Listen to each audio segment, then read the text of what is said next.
now? So as I remember last week, this is the part that we have finished, right? So we have finished all of the papilla that are present on the surface of the tongue, right? Have we talked about it or no?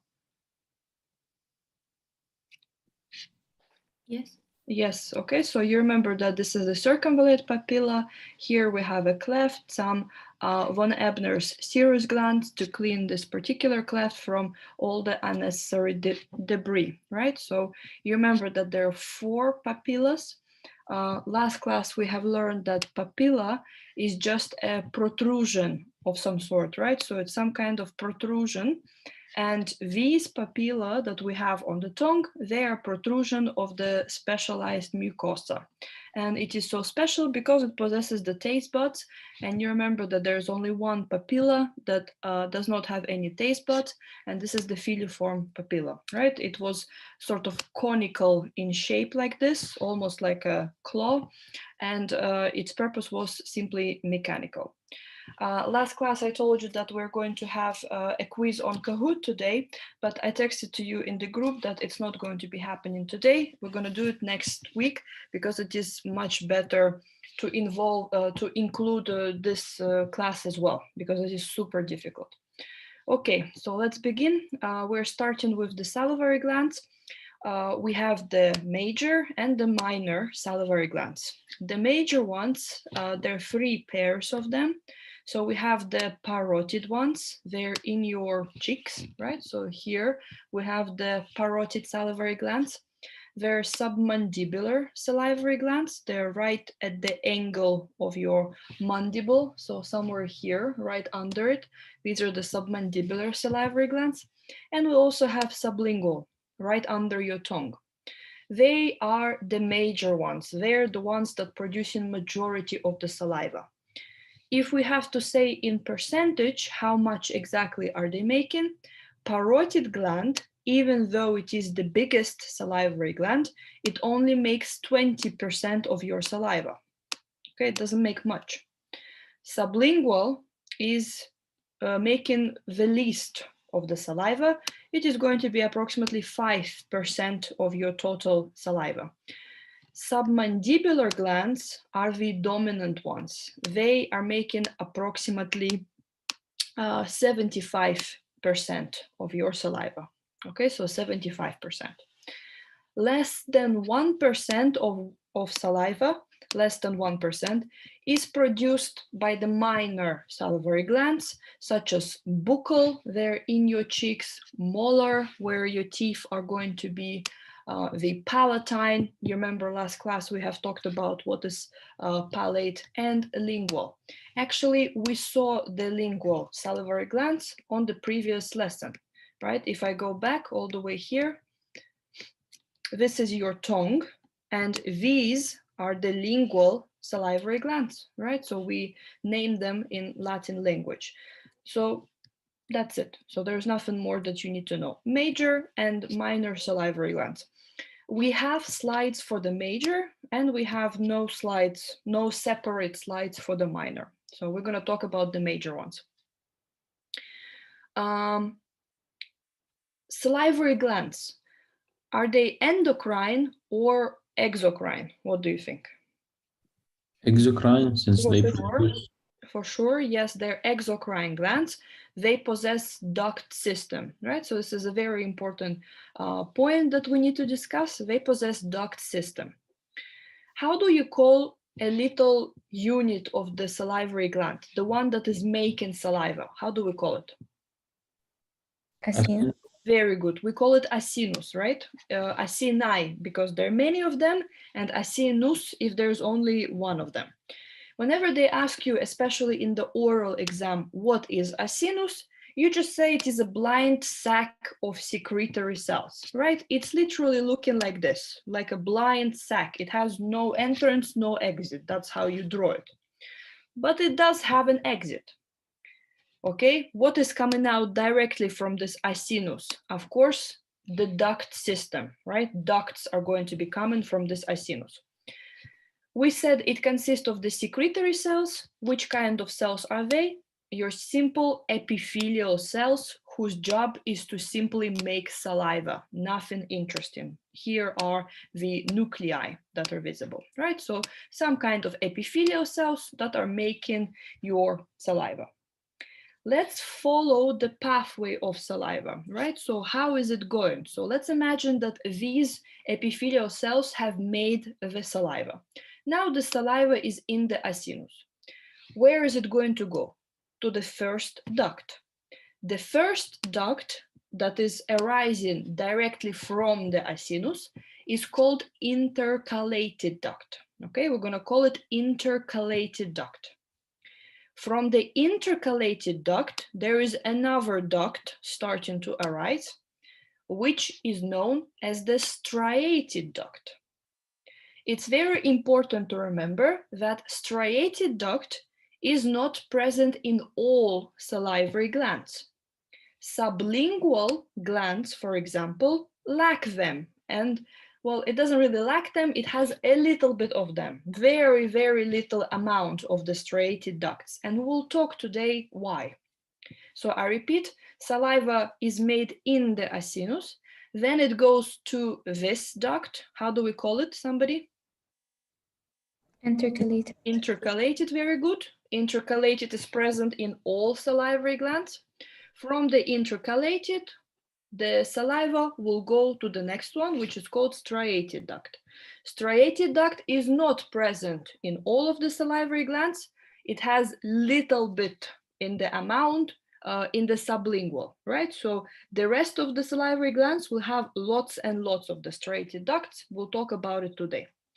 From the striated duct, we have the major big ducts, which are known as the excretory ducts. So this is what we have talked about from the acinus all the way to the excretory duct. This is a functional unit of the salivary gland.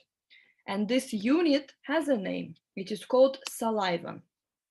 But do you see what I wrote for you here? I said that salivum consists of the acinus, intercalated duct, and then I say excretory duct, right? Because this is what the book says. Your recommended book for histology is Ross, and this is what it says, that in the salivum, we do not have the striated, it's not there, it's not part of it. Why is, according to the book, striated duct is not part of the salivum?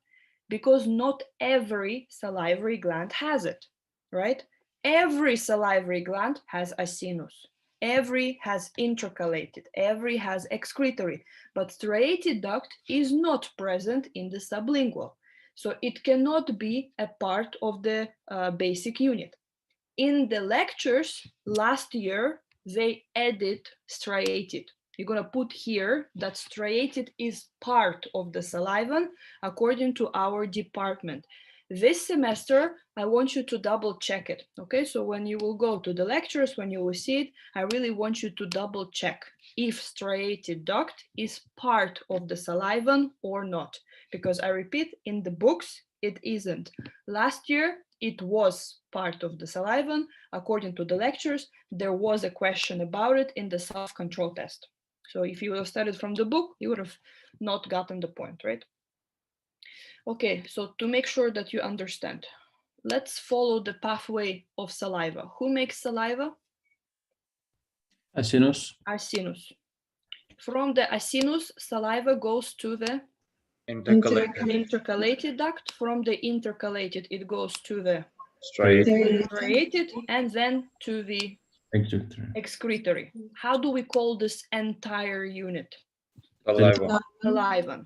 So do not forget, I repeat this, that's very important. Last year, striated duct was part of the saliva. A very important question for you guys. How does saliva keep going this way? By the way, if you don't understand, of course, it's logical. Where does the excretory duct open, right? What is next? Oral cavity, your mouth, right? So these excretory ducts, they open directly into the oral cavity. So my question to you is, how does saliva go from the acinus to the oral cavity? That is like myoepithelial. Perfect, perfect. There are very special cells, perfect, that are called myoepithelial cells. They are epithelial cells, but they possess actin and myosin. As a result, they can contract, right? So they are contractile cells. So outside of the acinus, you're going to see that there will be flat cells, and we're going to call them myoepithelial cells. They contract, and as they contract, they squeeze the saliva to the intercalated duct. How does the saliva go from the intercalated duct to the striated? The same way. Myoepithelial cells are going to be present there. So for your self-control and for the oral examination, do not forget that myoepithelial cells do not only surround acinus, they surround the entire saliva, all of it, right? Intercalated duct, outside of it, myoepithelial cells. So they can contract, squeeze the saliva from the intercalated duct to the striated. The same way, striated duct, outside of it, myoepithelial cells, so they can contract, push the saliva to the excretory. The same way for the excretory duct as well. Okay? Okay, this is embryology. It's not really important right now. When we do embryo course, we will talk about it. The only thing I want from you now is this. From which germ layer would salivary glands develop and why? As you remember, in the last semester, we talked about it, that there are 3 germ layers in embryo. How do we call those 3 germ layers?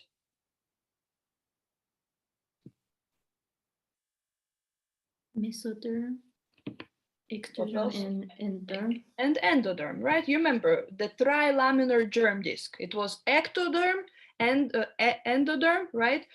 With the under it, and between them there was a mesoderm. Ecto, meso, endoderm, with the notochord in the middle. So out of these 3 germ layers, which one should give rise to the salivary glands and why? The endo? Nope. Everybody would think that it's endo because it's organ, so it should arise from the endo, but no.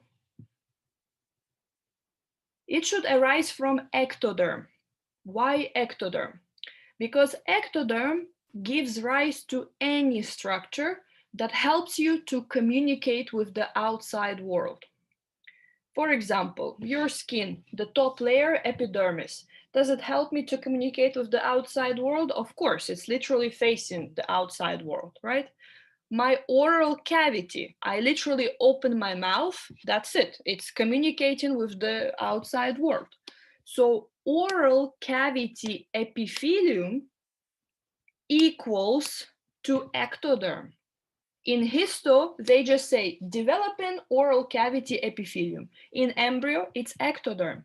When you were an embryo, your entire oral cavity is lined by the ectoderm, right? The same way. So from that developing ectoderm, all of the salivary glands are going to arise. Okay, very important to remember that, first of all, how much saliva do we produce daily? Approximately 1.5 liters. Okay, so 1.5 liters, that's how much saliva we make per day. Another very important thing, that the connective tissue, which is outside of our sinus, ducts, etc. So as you can understand, there are going to be lots of connective tissue outside of these structures. It is filled with lymphocytes and plasma cells. And you remember from last semester that plasma cells are basically your activated B lymphocytes. And what do? They secrete antibodies. Do you guys remember what was the job of antibodies? Like, what do they do, the antibodies? They detect the antigen, for example, the virus, or like in any introducing body, so that they can. Exactly. So basically, as you remember, antigen is like a marker on the surface of a cell. And we could have self antigens, the ones that are ours, and the foreign. So antibodies would be binding to the foreign antigens and marking their destruction, that it's not ours, we should definitely get rid of it. So that's what antibodies do. But do you remember what is the medical name of an antibody? How do we call it in medicine? What does IG stand for? Immunoglobulins. Very good. So now you're a second-year medicine student. I don't want you to use the word antibody, use immunoglobulins. Okay, so immunoglobulins.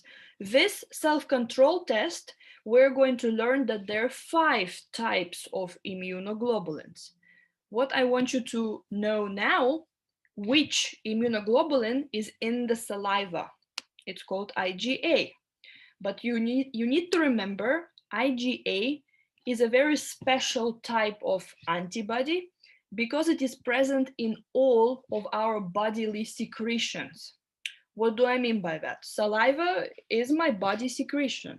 It has IgA. Sweat is my body secretion. It has IgA.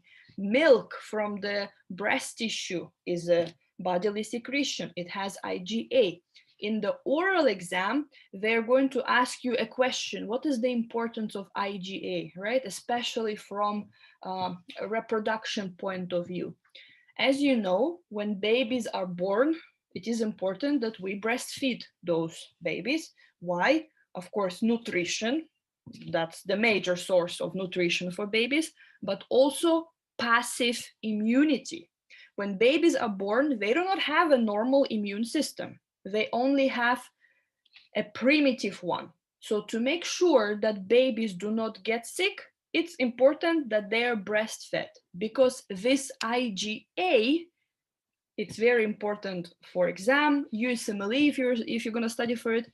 IgA, passive immunity. It provides passive immunity for the baby. Okay, so the longer you breastfeed, technically the better, but that's not really true, because babies start to develop their own immune system closer to the age of 1 year. Okay, so by the time when you're 1 year, there is no need for breastfeeding anymore. But is it understandable? So IgA is in your secretions. So saliva is a secretion, so it's important that it is there. And I don't think I need to explain you why it is in the saliva, right? I mean, what is its job in the saliva? We have discussed this last class a little bit as well. You're constantly introducing foreign pathogens to your mouth by drinking, by eating, and etc. So to protect you from those foreign pathogens, that's where the lymphocytes are, the B and T lymphocytes, together with the antibodies, specifically IgA. Okay, so I hope that was understandable. Okay, last thing on this slide, we said that acinus is this particular component which is responsible for secreting saliva. I wrote for you here that it has 3 types: serous, mucus, and mixed. Which kind of saliva is made by the serous acinus? How would you describe that saliva? It's like it has a low viscosity. Very good, but what has a low viscosity? Water, right? So watery saliva. Serous acinus produces protein rich, as a result, watery saliva. Mucus acinus produces a viscous saliva, very sugary, right? So super rich in sugar. So as a result, it is viscous. Think honey is sugary, it's very viscous. Mixed acinus. Is it a physiological structure? No. No. What is it? What is mixed acinus? Do we have one right now in our salivary glands? Do we have a mixed acinus that is both serous and mucus? No. No. So how do we call it in histology when it is a mistake of preparation? Artifact. Artifact. You need to remember that physiologically, right now, in your salivary gland, you could either have serous or mucus. But on the histoslide, when you look at it on the histoslide, occasionally there is a mixed one. And it is not a physiological structure. This is a mistake of a histologist, that he did not prepare the slide correctly. He dehydrated it too much. Mixed acinus is an artifact. Tell me its names. It has many names, but tell me two. Gianuzzi. Very good. It's the artifact of Gianuzzi, right? So the Italian dude came up with it. What is the more known name? Helmet. Sorry? Helmet. We use helmet for the plasma cell. So plasma cell on the slide, it will look like a helmet cell. You're right, but it's not here. But it has a similar shape. The cap. The cap, you remember the cirrus demilun, the half moon. Have you heard this before last semester? We talked about it, right? The cirrus cap, the cirrus demilun, and etc., etc., etc. Okay, so those are the two names. Okay, what do we want on this slide? Major difference between major salivary glands and minor is the presence of a capsule. So minor salivary glands, they do not have a capsule. So outside of it, you will not see dense, irregular connective tissue that is encapsulating that tissue. You won't see that. For the major, you do. And I really want you to sort of understand a very important point here. Let's imagine we're looking at the parotid gland. Just one circle, we call it parotid gland. Parotid gland is a major salivary gland. So outside of it, you must see a capsule. You must see dense, irregular connective tissue, which is encapsulating it. What is interesting is that this capsule does not only stay outside, right? So this is your parotid gland here. This is a capsule. This capsule does not just stay outside. On the contrary, it actually sort of puts its hands into the parotid gland, right? It protrudes, it sends some kind of protrusions into the parotid gland. And these protrusions or extensions of the capsule in the parotid gland have a name. And for sure you remember this name from last semester, we called it septa. So these lines that are in the parotid gland, right? They are called septa. What are they? They're just dense, irregular connective tissue. But where did they come from, right? So who gave rise to this septa? The capsule. But take a look. Agree with me that as the capsule sends septa into the parotid gland, it sort of divides it into little tiny compartments, right? Now I have one lobule here. I have another lobule here, another lobule here. So what I'm trying to tell you is the following. Whenever you see this word, whenever you see the word septa, you need to remember that the organ that has septa will always be lobulated. Okay, it will always be organized into lobules or lobes if they're bigger. Is it understandable? I have a question. So the capsule, is it surrounding the whole gland only, or like it's surrounding the sinus? It's surrounding the gland, the gland, because acinus will be inside of this lobule. There'll be one acinus here, one acinus here, one acinus here, and etc. So capsule surrounds the entire salivary gland. It then sends its little hand protrusions into the gland, as a result dividing that gland into lobules. Inside of these lobules, we have salivans. You remember salivin, right? The whole unit. So inside of the lobule, there is a salivin. I got one more question. What do these lobules like have an advantage of? Nothing. It has no advantage. What has advantage is the septa. Because inside of the septa, we have blood vessels and excretory ducts. Think about it. Now, thanks to septa, you can reach the deepest part of the gland, right? Because before, capsule was just outside of the organ. This is where the blood vessel would be. How can I supply my gland with the nutrition, with the blood vessel? How can I reach the deepest parts of the gland? With the septa. Now another blood vessel is going to be inside of the septa. Now it can provide nutrition for the deepest components of the gland. So it's not really the lobule that has the advantage, it's the septa that has the advantage, because it provides additional pathways for the blood vessels. Now you can reach much deeper into the gland. As a result, it's going to be very well supplied with nutrition. Now it can work better. For histology, what I want you to remember, it's crucial, we will have excretory ducts there. So you remember how saliva looks like, right? We have the acinus, we have the intercalated duct, we have the striated duct, and we have the excretory duct.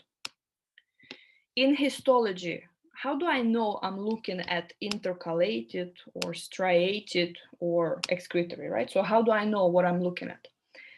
The septa will be huge help for you, because if you see outside of the excretory duct lots and lots of connective tissue, that means that this duct is excretory.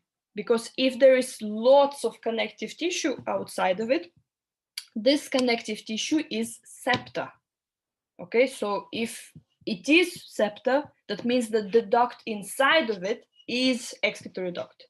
Right now, without visual, it's very difficult to imagine, but I will show it to you on the slide. What do I mean? Okay, so for now, the only thing I want you to understand on this slide is that if there is lots of connective tissue outside of a duct, surrounding the duct, that duct is excretory. It's not striated, it's not intercalated, it's nothing. It's excretory. Okay, because only excretory ducts are in the septa. And septa is lots of connective tissue.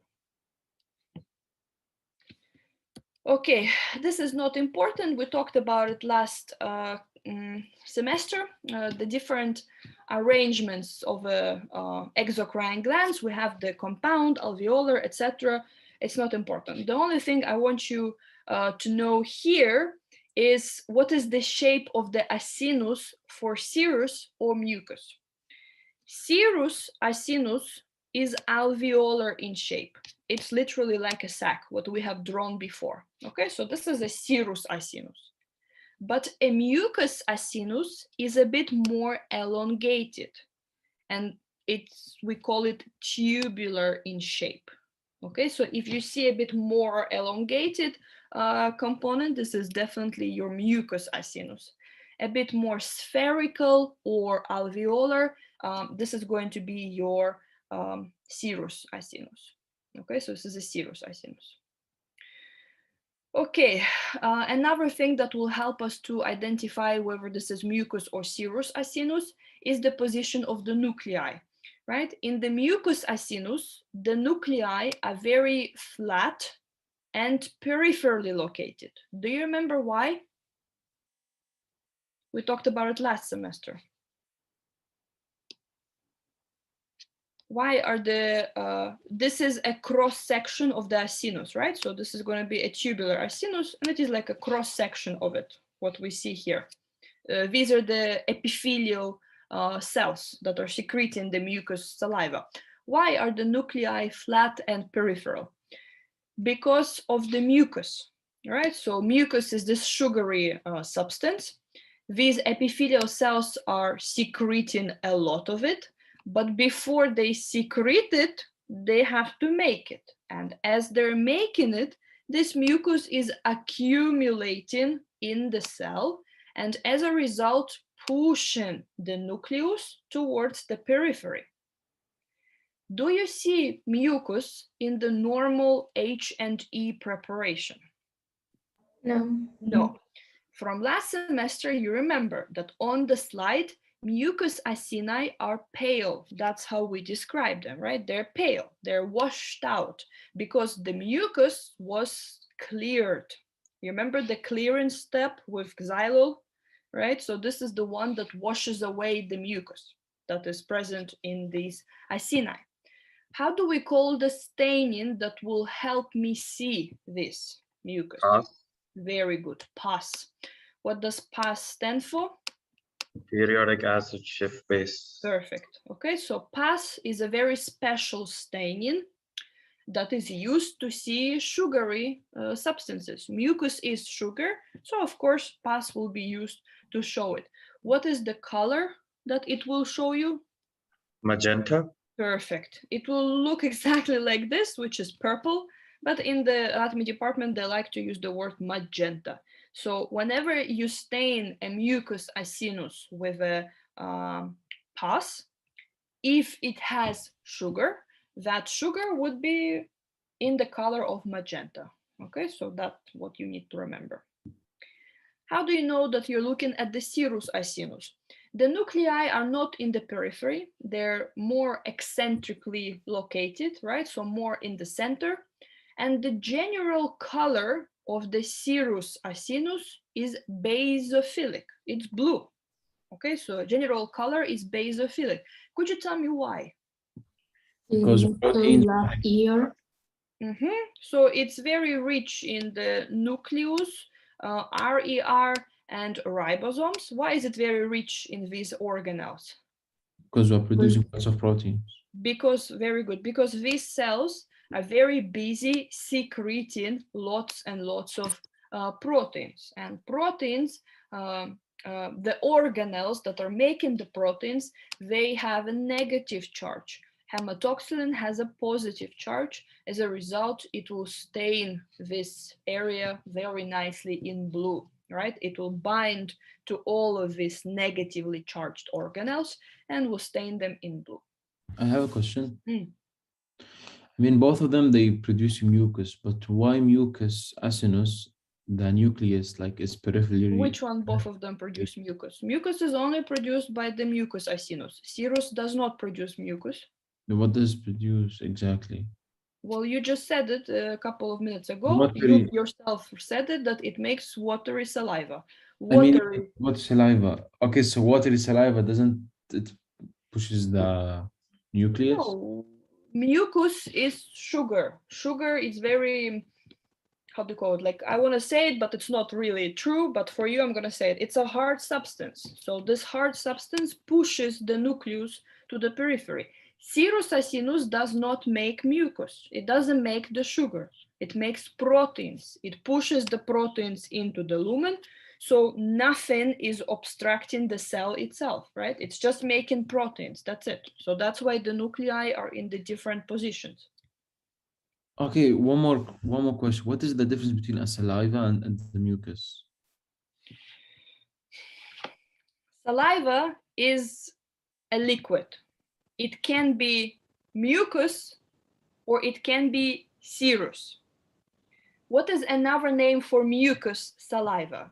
It is viscous saliva. Why is it viscous? Because it has sugar.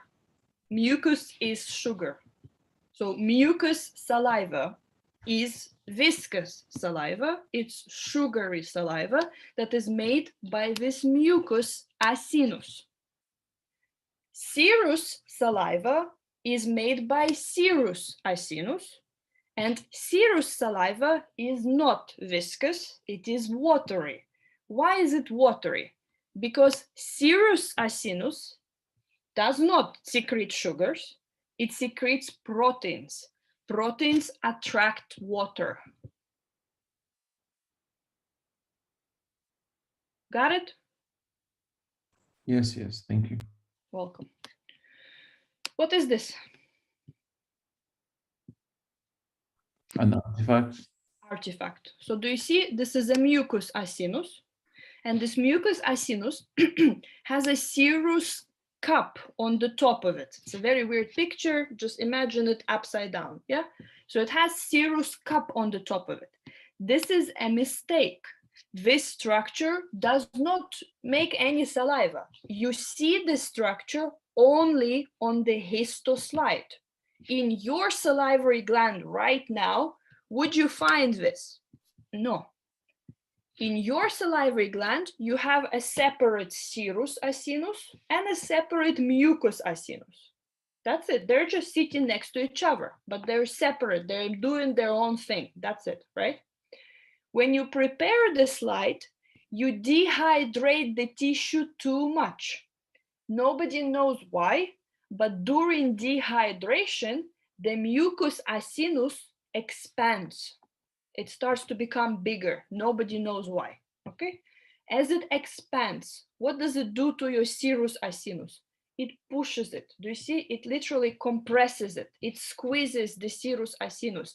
That's why it has this particular half moon appearance, right? It used to be a normal spherical one, but because the mucus acinus is expanding into it, it causes it to appear like this now, like a half moon, because it pushes it this way.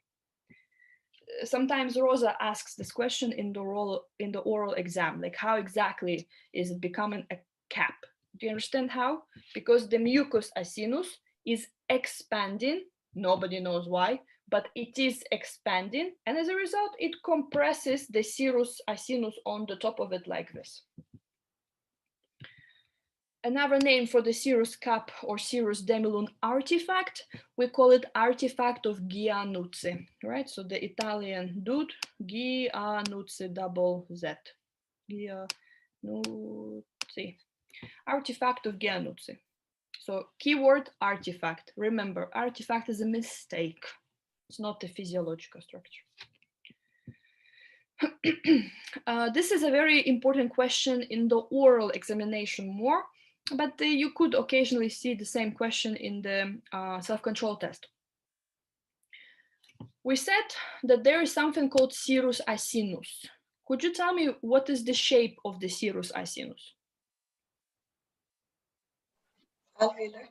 Very good. It is spherical or alveolar. We literally draw it like a sac like this, right? This is the acinus, serous acinus. What is the shape of the mucus acinus? Elongated. It's a bit more elongated. It is tubular, we call it, right? So this is a tubular acinus like this. Now, what we have to talk about is the serous cells. These are the epithelial cells which are inside of the serous acinus. And we have to talk about their shape. So before I lost you completely, right? This is a serous acinus. You remember from it we have the intercalated, then striated, then excretory duct, etc. What we're talking about is the cells inside of the acinus. How do they look like? How do these epithelial cells look like? You have to remember they have a pyramidal shape. They're triangular. So the cells inside of the serous acinus, they have a triangular appearance. We're going to take one serous cell and magnify it like this. What are we going to see there? So I repeat, this is one pyramidal shape serous cell inside of the serous acinus. Where is the nucleus? Somewhere here.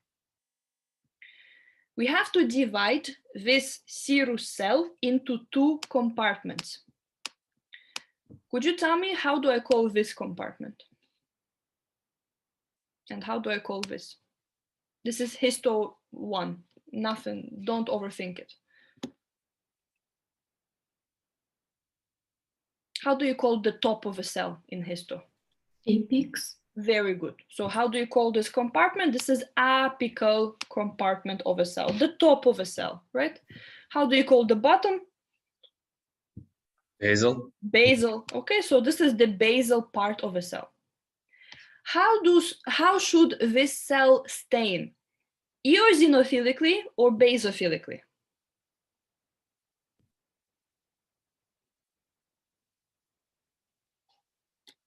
Basophily. Basophilically. Why basophilically? Because you protein synthesizing cells, so that's why. So because this cell is making lots of proteins. You remember, guys, we just talked about it. This is a serous acinus. It is making which kind of saliva? It's making protein-rich saliva. So if you're making protein-rich, These organelles are on fire, right? They all have negative charge. Hematoxylin will come to it, and as a result, stain it blue. What are we talking about right now? We're talking about this cell, just one of them, just one cell of the serous acinus. So you just said that this serous cell should stain basophilically. But this is what the slide is about. You need to know that the basal part of a serous cell stains blue. It stains basophilically. But the apical part of a serous cell does not stain basophilically. It stains eosinophilically. It stains red. And this is what the question will be about in the oral. Why? So I repeated before I lost you. An entire acinus overall has a blue color. That is true because it is serous. But its center, where the apical compartments of the serous cells are, may have a red color. Why? This cell at the bottom of it has a nucleus. Nucleus has which charge? Negative. Negative. Very good. Outside of it, we have RER. Which charge? Negative. Ribosomes are nearby. Which charge? Negative. Do you understand why the base of a cell is blue? Yes. What are these organelles doing? They're making a protein. How do you call a baby protein, the inactive protein, the one that has no function yet? Amino acid. No, amino acid is a little tiny block of a protein. Died. We call it zymogen. Have you ever heard this word before? Zymogen. Okay, molecular biology last semester, you should have seen this word because they say it's inactive enzyme. That's what zymogen is. But what are enzymes? They're proteins. That's what enzymes are. So inactive protein, inactive enzyme, baby protein, if it helps you, is called zymogen. Where zymogen will be in a cell? The apocrine. Of course, in the apical domain. Apocrine secretion is something else, if that's what you said, sorry. Okay, so that's where the zymogens will be. So think about it this way. What are these organelles doing? They're making baby proteins for secretion, to put it out of a cell. But before you put the protein out of a cell, it has to stay in the apex for a little bit of time. It is a zymogen. It is a baby protein you just made, but nevertheless, it is a protein. Protein has which charge? Positive. Positive. Who will like to stain this area? Eosin. Eosin. So apical part of the serous cells is red. Why? Because it contains zymogens. In the oral, Professor Rosa will ask you this question. Not always, but sometimes she asks you this. She says, draw me a serous acinus. Okay, she's not asking you to draw a serous cell. She says, draw me a serous acinus. Again, what is the shape of the serous acinus? Spherical. So you draw a circle like this. What is here? This is intercalated duct that is coming out from the serous acinus. What is the shape of the cells in here? Pyramidal. Very good. Pyramidal, triangular. We draw them like this. Okay, I'm not going to draw all of them, just three for demonstration. What is at the bottom? Nucleus. You're going to draw one nucleus here, and one here. And to get a 5 in the apical domain, you're going to draw a couple of dots like this. And she's going to ask you, what are those dots? And what do you say? Zymogen. Zymogens. And she's going to be like, what are they? You're going to say inactive proteins that the cell has just made. What are these zymogens responsible for? For a weak eosinophilia in the apical compartment of the serous cell. Okay? A very important question. And listen to me and tell me if it is true or false. Serous acinus stains entirely with hematoxylin. False. False. The word entirely is wrong. The apical part of the serous cells in the serous acinus do not stain with hematoxylin. Instead, they stain with eosin. Is it understandable? Yes. Talk about a little bit of the mucus secreting acinus. We said that this mucus secreting acinus is producing a mucus saliva, right? Mucus saliva is very viscous because it possesses sugar. The question is, which sugar? The name of that sugar is called mucinogen. Okay, it has mucinogen. So if I ask you a question, what pushes the nucleus to the periphery? What are you going to say? Mucinogen. Mucinogen, okay? What is washed out of the mucus acinus with the step of clearing? Mucinogen. What is stained with pus in the mucus acinus? Mucinogen. Mucinogen. Very weird question, but what is mucinogen? Well, there is a glucose and there is a glycogen. What's the difference between glucose and glycogen? Glucose is a simple sugar. Very good. Well, glycogen is like consists of Many sugar, but glucoses. Exactly. So glucose is simple, glycogen is complex. Literally, if you have to give this analogy, do it.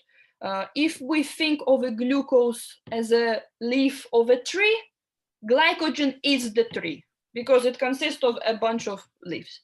What is mucinogen? Is it simple or is it complex? It is complex because glycogen, mucinogen, okay? Mucinogen is complex.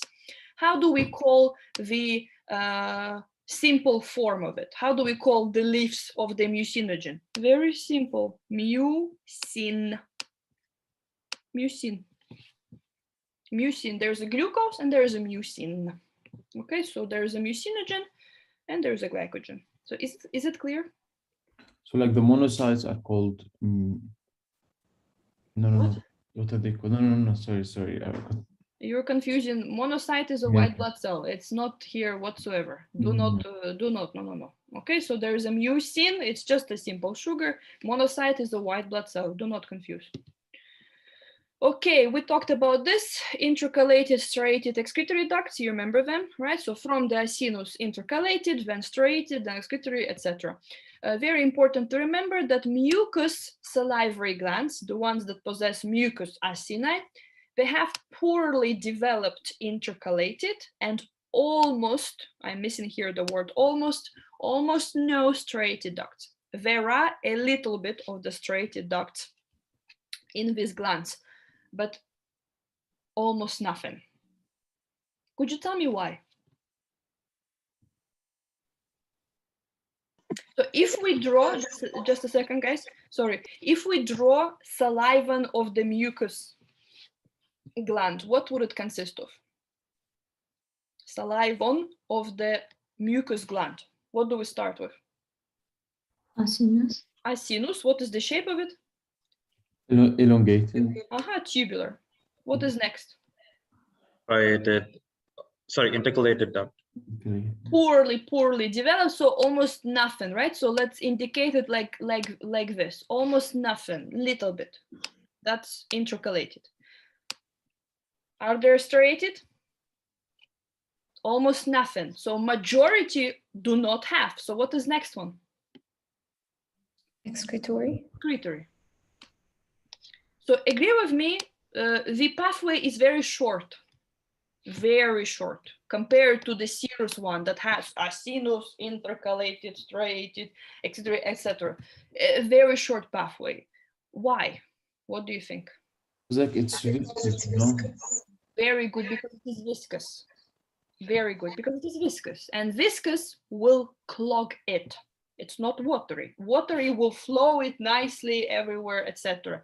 Honey will clog this part. It will be stuck in some duct. So this is why you do not want it. So nature has thought of a way. Just remove some ducts and make sure that this viscous saliva has a very short pathway to flow. Okay.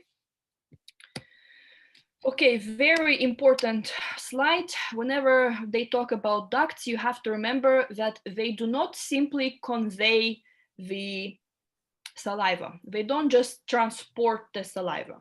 They are also able to modify the content of saliva. This is a question in the self-control test.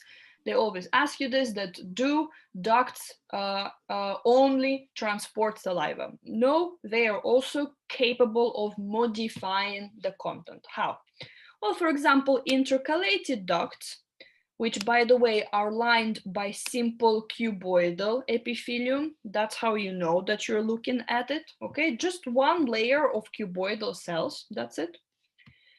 They are removing chloride and secreting bicarbonate. Very important, it's going to be asked, okay? Removing chloride from the saliva, so reabsorbing chloride and adding bicarbonate.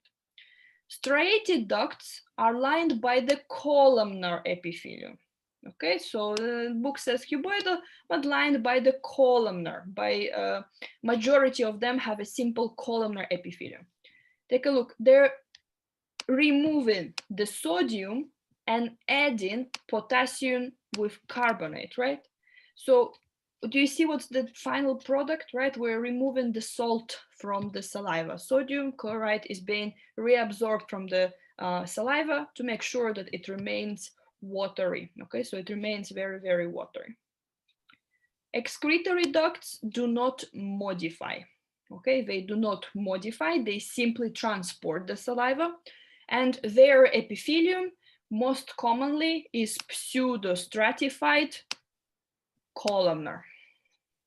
Okay, so book and lectures do not go well together. So pseudostratified columnar, that's the one that they want. Now, this is a very useful diagram in the book, and sometimes Professor Clara also asks you to do the same in the oral, rarely, but sometimes she does it. So how do we call this entire thing? Salivon. Very good. We call it salivon, right? It consists of the acinus, intercalated, striated, and excretory duct. You can see that there is a cell in yellow color and cell in red. Cell in yellow is which cell? Mucus, Very good. How do you know? because the nucleus is on the periphery and it's Exactly. So nucleus is very flat and on the periphery. Now, the red cell is the serous cell because the nucleus is in the center. This gland right here is the parotid. This one is the submandibular, and this one is the sublingual. So when you're looking at the acinus, at one acinus of the parotid gland, it consists of which cells? Serous cells only, which is described, right? That red is serous, yellow is mucus. So parotid gland is entirely, exclusively serous. You will not find a single mucus acinus there, right? Only serous. It has lots of intercalated ducts, lots of striated ducts, and lots of excretory ducts. Very normal. Submandibular. It has serous acini, but it also has mucus. But which ones does it have more? Serous. Sublingual is mostly having Mucus. Tell me the percentage. How much of the saliva does parotid make? I told you. 20%. Perfect. 20. Submandibular. 75. 75%. Sublingual. 5%. 5. So your saliva, your healthy saliva, is it watery or is it viscous? Watery. Watery. The moment it becomes viscous, this is a sign of diabetes. You need to go check yourself. Okay, so if your saliva is viscous, it's diabetes. I have a question. Uh-huh. Like, can an acinus contain some cells to be mucus and some cells to be... No. So Okay. don't make me go back. We can have only mucus acinus or only serous acinus. When it is together like this is an artifact. It's not a physiological structure. Okay, it cannot. So this is why this picture is a bit confusing, because you see one acinus with both mucus and serous cells next to each other, but that's not what it is trying to show you. It's just trying to show you which acini are dominant in which glands. This is a bit of a mistake in the book. Striated ducts are almost zero, right? Don't forget, striated ducts are almost zero in the sublingual because it is mostly mucus salivary gland. And striated ducts are dominant in the submandibular. Okay, let's take a look at each gland individually. Do not forget the type of secretion, because they are exocrine glands, all of them, parotid, submandibular, sublingual. We have to know their type of secretion. They have a merocrine type of secretion, which last class we have talked about it. One word, it is Exocytosis. exocytosis. Perfect. You just put your proteins into a vesicle. This vesicle fuses with the plasma membrane, right? And the contents are expelled. What if this vesicle was going outside and it was surrounded by a plasma membrane? How do we call that type of secretion? Apocrine. Apocrine. Very good. So do you see the major difference? Merocrine, the contents of the vesicle are expelled. Technically, the vesicle stays inside. It's not going anywhere. But in the apocrine, you're right, the plasma membrane would be there. The vesicle entirely would leave.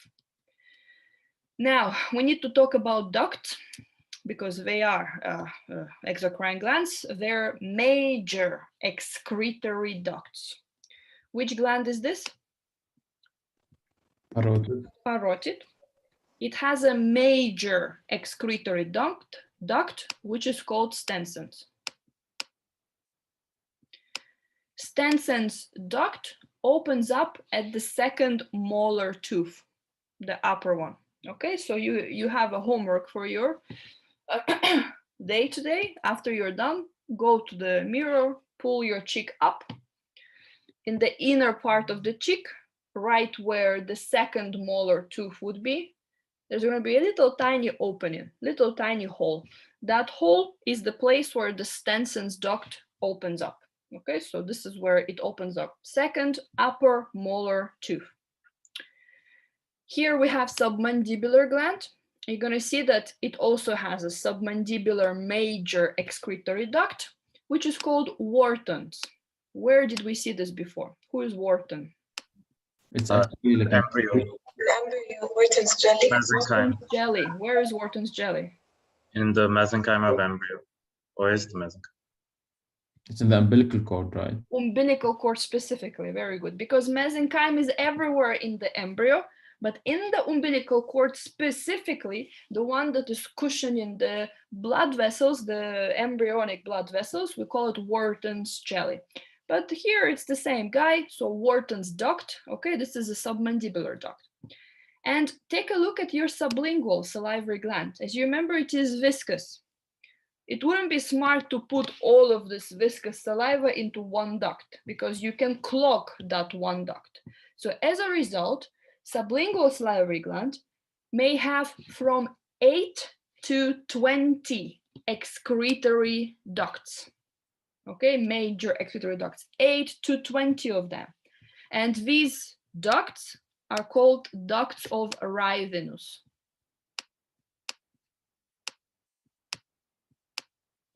S. Okay, so ducts of Rivenus, because there are 8 to 20 of them. So Stenson's duct, parotid, Wharton's submandibular, Rivenus ducts are sublingual. Which acinus is this? Mucus acinus. Mucus, very good. This one is the Serous. serous. You can clearly see the differences, right? So let's take a look. This is your parotid gland. This is the first slide that we have here. This is the parotid gland, H and E. What are these white things? Septa. No, Stroma. no, the same thing. These are the mucus acinus, right? No, they're white. Take a look. Mucus acini are pale. There is still a bit of pink. I mean, these are white adipose, right? Perfect. So this white thing, this is a white adipocyte. And I really want you to kind of see how much of fat parotid gland has, right? Do you see there's lots, literally half of this gland is white adipose tissue, am I right? This is the one thing, okay, one of the 3 things that will help you to identify parotid gland. Parotid gland has the most of everything. So if we compare parotid, submandibular, and sublingual, which one has the most of white adipocytes, right? So white adipocytes. Parotid, it has the most of white adipocytes. Sublingual, okay, 1 error, like almost none, okay, almost 0. Submandibular, it has adipocytes, but not as much. Now, what are these red things? These are the septa. These are the septa. Why are they red? What is inside of the septa? What is septa? Which tissue is it? Connective tissue. Connective tissue. This is a dense, irregular connective tissue, to be more specific. Which fibers are in the connective tissue? Collagen. Collagen. What is collagen? Protein. A protein. So why is connective tissue septa red? Because it is filled with collagen proteins. Collagen protein has a positive charge. Eosin stains it red. Do you see that the amount of septa is insane, right? There's septa here, there's septa surrounding a blood vessel, septa, lots and lots of septa. So septa is very, very, very rich in the parotid and almost 0 in the sublingual. Okay, that's another thing that will help you. What do you think this is? Do you see there is something in the septa? Excretory duct. Very good. This is excretory duct. Okay, so these are the excretory ducts because we see that they're in the septa, some kind of duct. It must be excretory duct. Okay, let's magnify it. Okay, so I have talked about everything here. Let's magnify it a little bit. Before we do, you don't have this slide. I edited it for you because I found a perfect example of intercalated duct. Really want you to compare, okay? Intercalated striated duct, but I'm going to return to it in a second. So we magnified a little bit. So let's do it again. What is this called? Septa. Septa. Where does the septa originate from? Capsule. Capsule, very good. Septa is a dense, irregular connective tissue. We see here some kind of vessels. We can know that these are not a blood vessel, right? There is no blood inside, first of all. And take a look at epithelium. It is very thick. It's either pseudostratified or stratified from this magnification. So this is excretory ducts, you're right. Okay, these are excretory ducts. Bunch and bunches of white adipocytes. There are so many of them, right? And what are these? Serous acini, right? So there are many serous acini. Could there be mucous acini here? No. No, because parotid gland is entirely, exclusively serous. Only serous acini are going to be here. Now, another septa, another excretory duct. Okay, do you see there is a duct and there is a bit of the red tissue outside of it? Am I right? So this is also going to be excretory duct also. So it's a very useful thing to do. I have a question. You just, I mean, like you said before, that septa contains blood, right? And now you say that this doesn't contain blood vessels. Well, in this section, maybe doesn't contain it, but here, for example, this is a blood vessel. Okay, so here, for example, these are nerve fibers, and there's one little tiny venule here. Okay, it does. If you look for it, you will find it. Okay, so if I magnify to this area, for sure you will find the blood vessel. So of course it does. Just because you don't see it doesn't mean that it's not there. It's like my favorite thing was with the Einstein when they were asking him, how do you know that God exists? You can't see it, right? And Einstein said, well, I believe that your brain is there, even though I cannot see it directly as well. Okay, so the same way is here. Just because you do not see something, it doesn't mean that it's not there. So let's magnify it a bit more, right? So which duct is this? Excretory, because you can see that there is connective tissue septa outside of it.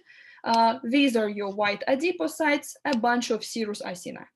Now, you see something new here, like this structure, right? And a bunch of these ones.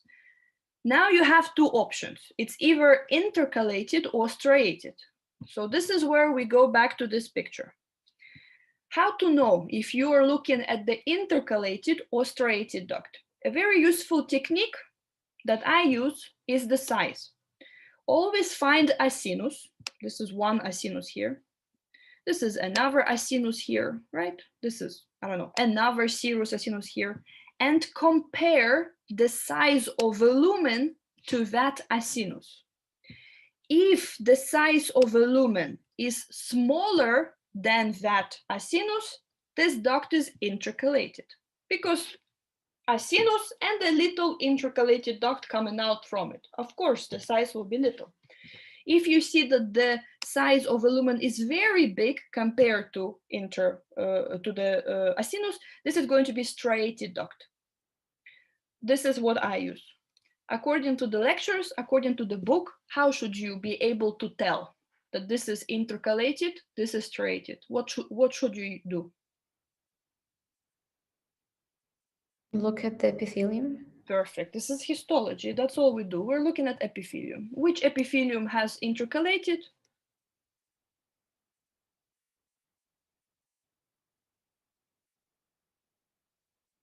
Second year medical student. Can you repeat just again, please? No, somebody say it. What was my question? Cuboid. Cuboidal. Okay, so intercalated duct has to have simple cuboidal epithelium. Which epithelium does striated duct have?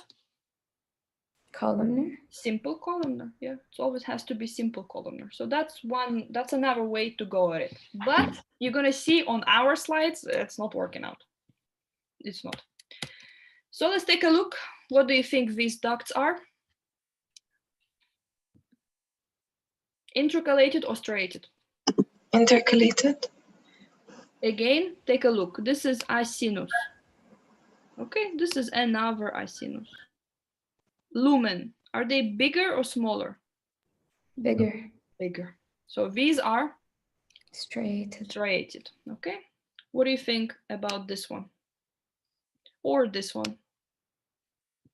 Intercalated. Intercalated. So take a look. This is one acinus here, right? This is another acinus here. So you can see that the lumen is definitely much smaller than the acinus itself, right? How's the epithelium? It proves it is cuboidal epithelium here as well. Also cuboidal epithelium here as well. Could you tell me what are these cells? Myoepithelial cell. For sure, yeah. So this one as well, for example. This one as well. So these are the myoepithelial cells. These ones, or no, this is the nucleus of the white adipocyte, sorry. These ones, okay, so these are the myoepithelial cells. So yeah, this one, yeah.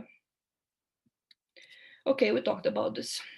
So my favorite difficult part of this slide. This will not be asked in the self-control test, but they can take you to this area in the oral. So if you pick up this slide in the oral, they will for sure take you to this part. Okay, let's start with the easy part, this one. Striated. I would agree with you. I would also say that this is striated because, to be honest with you, the lumen is a bit big. Yeah, it's a bit big. Like this is acinus here, right? This is another acinus here. Definitely this one is much bigger, right? So I agree with you. This is striated. What about this one? What is this? Is this acinus or is it a duct? Acinus. Nope. No. All of the acini, do you see how they are? They're all cross-section. Every single acinus has a cross-section of it. This is not a cross-section. This is longitudinal, sagittal section of something. And this something has a simple cuboidal epithelium. So what do you think this is? Intercalated duct. Intercalated duct. You should know that this structure, intercalated ducts, are the only ducts that are able to run in all the different directions. So they do not only run like this, they also run like that. So if you do a cross section, some intercalated duct would look normal, okay, like a duct with a lumen. Some would look like this. So sometimes they take you to this particular, to this particular area, or they find something similar to this and they ask you what is this. But again, just look at the epithelium. This is a simple cuboidal epithelium, right? So it must be intercalated duct. What do you think about this structure right next to it? Excretory Is that duct. blood vessel? No. Not a blood vessel, because blood vessel has endothelial cells, which are simple squamous. So this structure is definitely a duct. We just have to decide which. Excretory duct. I can see you say an excretory, but how's the epithelium? What is the normal epithelium of the excretory duct? Pseudostratified columnar. Pseudostratified or stratified columnar. Is this the case here? No. Not really, because you can see that here there's simple columnar. So as a result, this is one of the most interesting things in anatomy department. This is what we call the gray area. There is no correct answer for this one. That's why they will not ask you this in the self-control test. It's more of an oral question. This duct is a transitional duct. This is the duct that is striated, but it is becoming excretory. It is starting to gain the connective tissue outside of it, right? So it's becoming excretory. So is it clear? So this is a transitional one. Okay, the same for you, the same. This gland is the Can I same. ask a question? Uh-huh. The first, the acinus on the right, isn't it simple cuboidal? Like, why did we say that it's... Which one? This one? Yeah. It's columnar. Okay, you can see cytoplasm here at the top, cytoplasm here at the top. It's that. Okay, so if I go back, do you see how cuboidal is? It occupies majority of a cell. Nucleus is right in the center, occupies majority of it. So this is why it's definitely intercalated.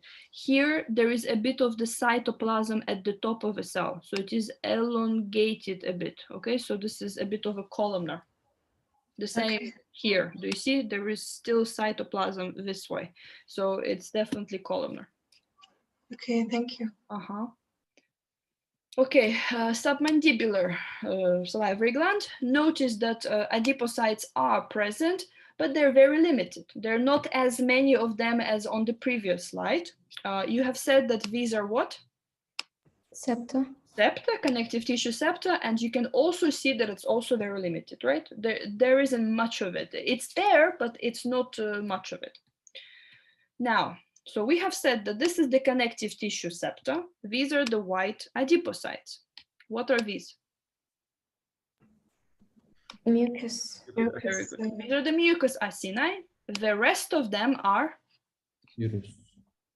serous acini. Which one are these? Mucus. Mucous acini. These ones are Serous. serous. You can clearly see the difference. So from this slide along, you are able to say that this is a submandibular salivary gland, because majority of the acini are actually serous, right? So they aren't mucus, they're serous.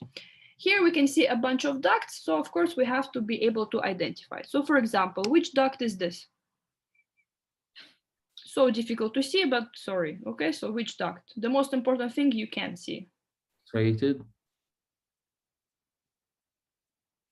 So here's the acinus in comparison. Okay, acinus in comparison. Which duct is this? Intercalated. Intercalated. What about this one? Also intercalated. Also intercalated. Just a sec. What about this one? Striated. No, Intercalated. Also intercalated. Okay. Okay, what about this one? striated. Striated. Okay, so you can see that there is the sinus for comparison. Sinus for comparison. Definitely it's becoming bigger. This one? Excretory. Why do you think so? Surrounded by connective tissue. Yes, but let's look at the epithelium. What do we think? Simple. Simple columnar. So this one is actually striated duct. Okay, what about this one? Striated. Striated. This one?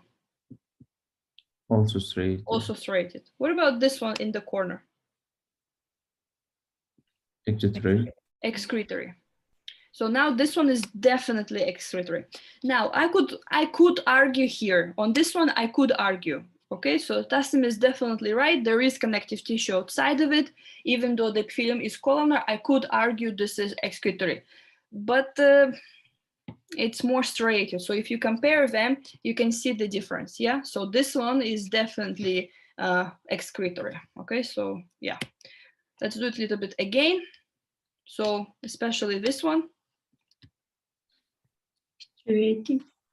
I would say so, yes, because the amount of the connective tissue is not enough. These cells are myoepithelial cells, and they do have a red appearance as well. So it may look like it is a connective tissue, but the collagen fiber itself is missing. Okay, so it's not really a connective tissue. It's just myoepithelial cells outside of it. What about this one? It's a bit squeezed, but it is there. So acinus for comparison.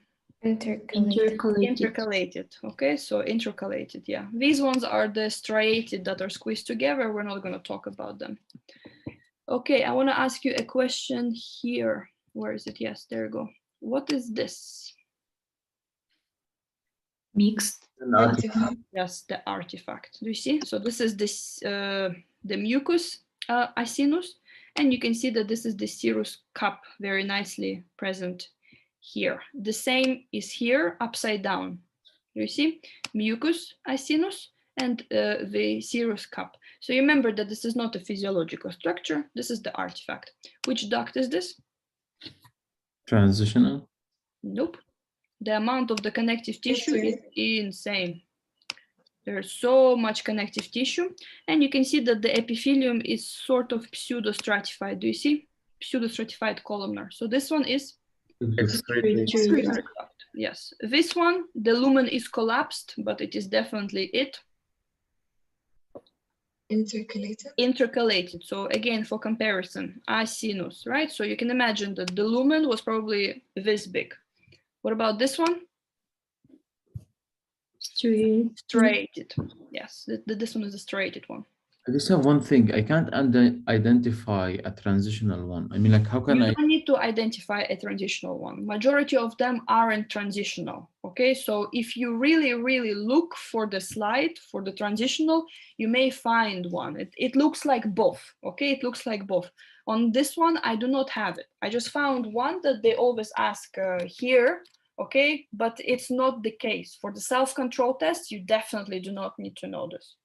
So do you see that this one is weird? Because here we do have the collagen fibers and the epithelium is still columnar, lumen is still small. Look at the acini. You can't classify this one as none. So that's transitional.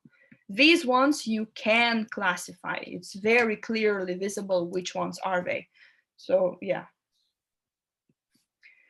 Okay, we talked about it. This is a perfect example of intercalated, even though the epithelium is columnar. Okay, this is a perfect example. Here, the cells are a bit stretched out. Nobody knows why. What do you think this is? intercalated also? Intercalated, that is trapped in the connective tissue of the excretory ones. Okay, it's trapped there. Will it come on the self-control test? No. Okay, so definitely no. It's just some random cases that I have found for you. What do you think this is? Artifact. Artifact, yes, this is the artifact of Genetsu. This is a proper way of an artifact, but ours aren't bad, okay? So these ones aren't bad, so this is definitely a proper way as well. And lastly, we have here the sublingual salivary gland. Sublingual salivary gland here is stained with pus because it is mostly mucus, right? So pus is needed to see it together with hematoxylin. What is this color? Magenta. Magenta. Okay, so we magnify, and this is what we see. So these are your mucus acini. How do you know that H was used? Nuclei. Very good, because you can see the nuclei. All the nuclei are visible. That means that hematoxylin was used. So these are your mucus acini here. This is the color, which is magenta. Could you tell me what is stained here with the pus exactly? Mucinogen, very good. Okay, so this is the particular sugar which is sitting in the mucus acini.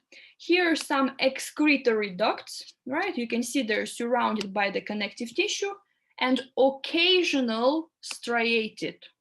Okay, film is a bit columnar, but it is also trapped in the connective tissue of excretory. Okay, so this one is striated, for example. Here we can see intercalated. They are present, okay? Another intercalated. They are present.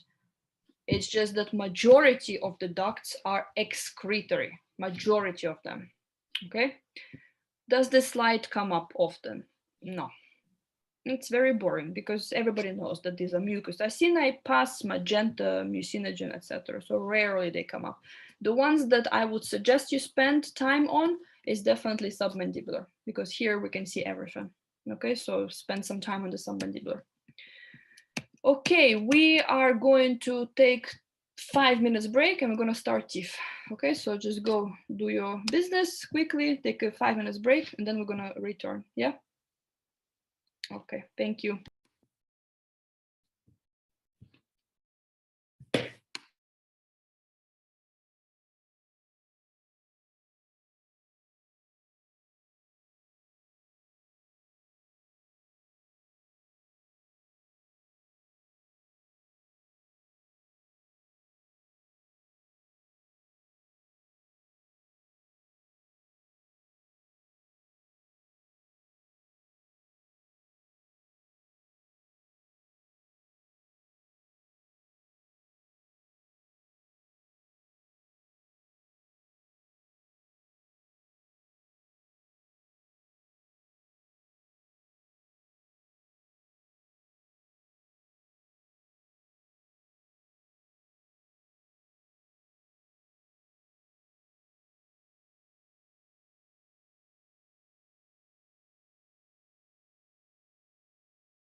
Okay, guys.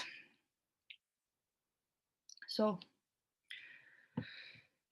let's do the last push, okay, because this one is a bit difficult. Okay, so we're gonna start a little bit of a difficult part, so last push and I'm gonna let you go. So we're starting teeth. Generally speaking, of course, you know that we have the two sets, the upper teeth and the lower teeth. The upper ones are called maxillary, the lower ones are called mandibulary. It's understandable. We also have two sets of teeth throughout our life. We have the primary and the permanent ones. Do you guys know what is another name for primary teeth? Baby teeth. Baby teeth, milk teeth. And in the dentistry, they also sometimes use this word, which is called deciduous. And sometimes it's very unfair. I'm not sure how to spell it. Sorry. Okay, so something like this. Okay, so deciduous. It's very unfair, but sometimes you will see this word as well in the medical self-control test as well. So deciduous teeth. Deciduous teeth or milk or primary teeth are different from the permanent teeth because of their root. Maybe you know this, right? So if we look at this picture right here, this is your normal adult tooth, right? It has the top visible layer, which is called crown, and the deep part that you do not see, which is called root. And if you can see the comparison, typically roots are huge in the adult teeth, right? So they're going very, very deep down your jaw to make sure that it's there.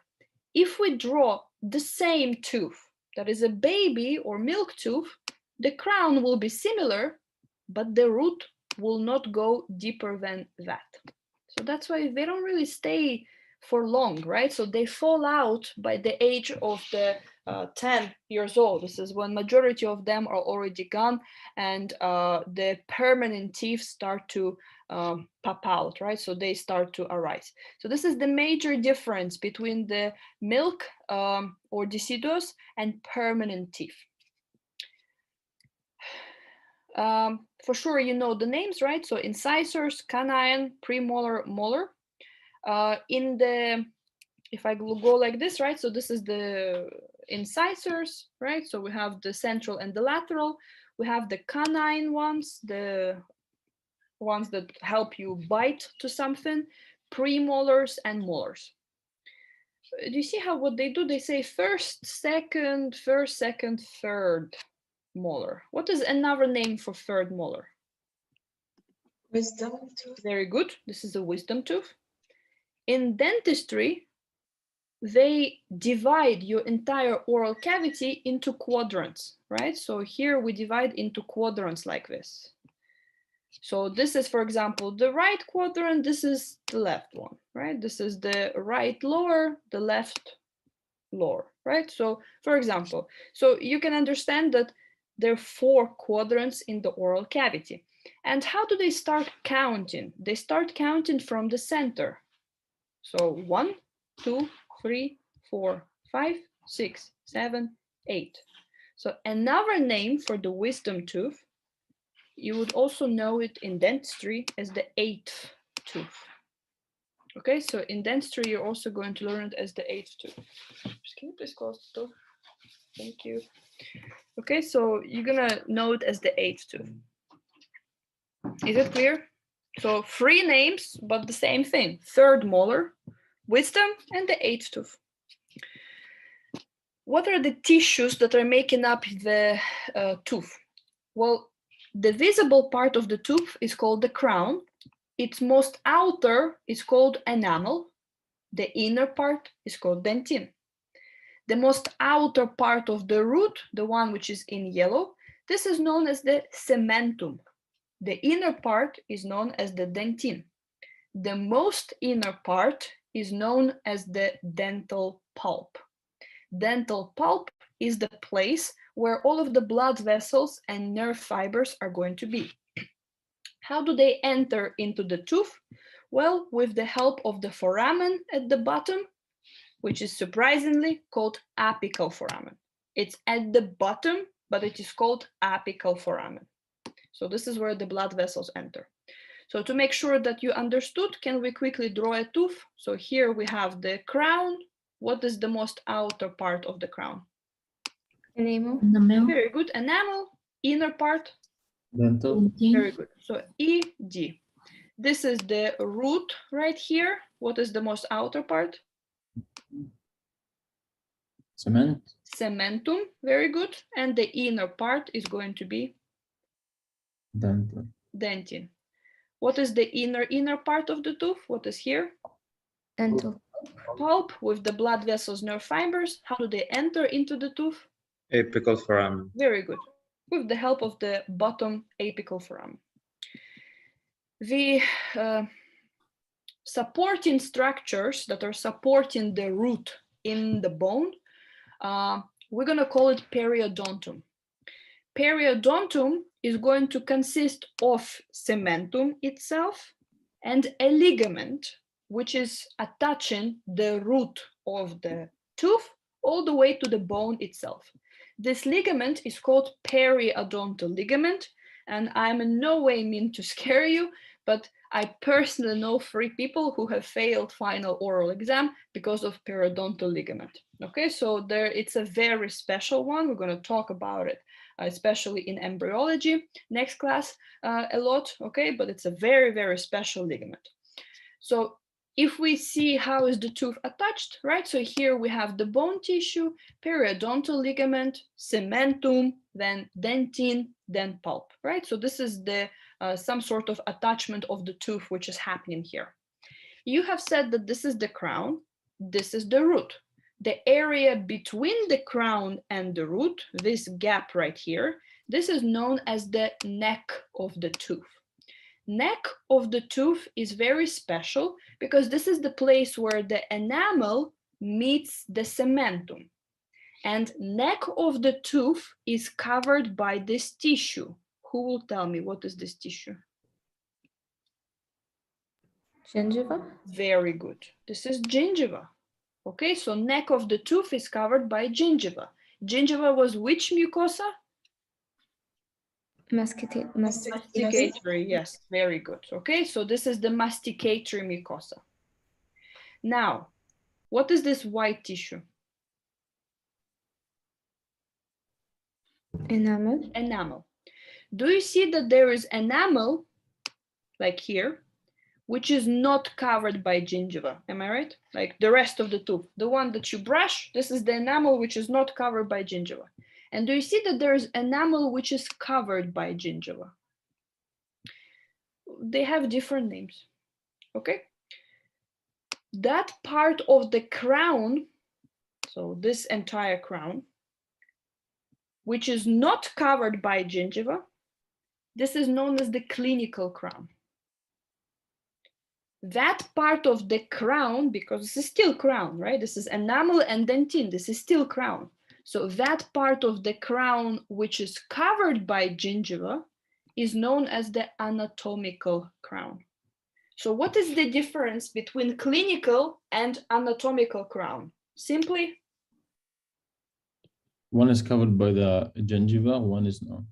Presence of the gingiva, very good. So if I'm covered by the gingiva, I'm anatomical crown. I'm not covered, I'm clinical crown. Okay, we have talked about it, right? So crown, neck, root. You can see that in the neck, it's a bit wrong here. It should go all the way like this. That's the neck right here. This is the gingiva covering enamel, understandable. This is the periodontal ligament attaching me to the bone, right? Attaching the root to the bone. Are there any questions here? Is it understandable what is where? So quickly, I'll ask you, what is the most superficial layer of the crown?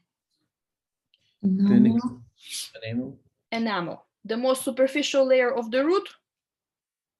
Cementum. Cementum. Both crown and root possess the inner core of dentin. Is that clear? Let's talk about them in a little bit more details. So let's talk about enamel first. So enamel, as we have just discussed, is on the crown, right? So it's the most outer layer of the crown. Enamel is the hardest substance in your body. Okay, so there's nothing harder than enamel because it consists of 98% of enamel consists of calcium hydroxyapatite crystals. Where did we see the same crystals? In Bone, Bone, and how much percentage was there? 70. Nope. We round it up to 70, but what's the precise one? Because here I want the precise one. 65. Perfect, 65. Okay, so the bone possesses only 65% of itself as the calcium hydroxyapatite crystal. You remember that hydroxyapatite is the phosphate, right? So it's calcium phosphate. So that's the ion that is present, not the ion, that's the minerals that are going to be present there. So 98% of it is inorganic substance. So of course, adult enamel is acellular. It has no cells. Can it be repaired? No. No. So if I break it right now, that's it, right?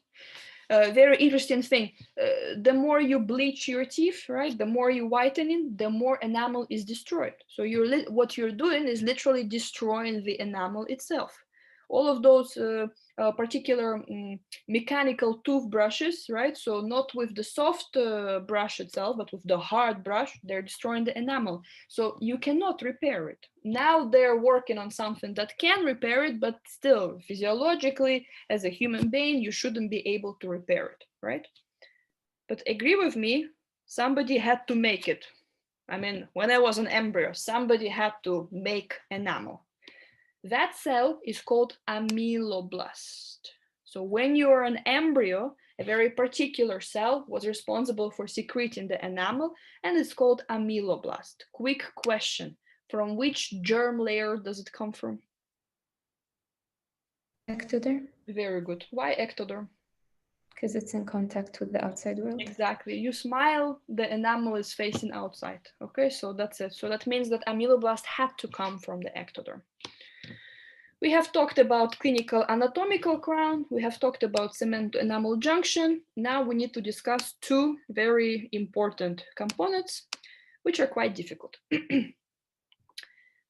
To simplify it, let's imagine the following situation. So first of all, is it understandable that as an adult, I have no ameloblast? Is it understandable?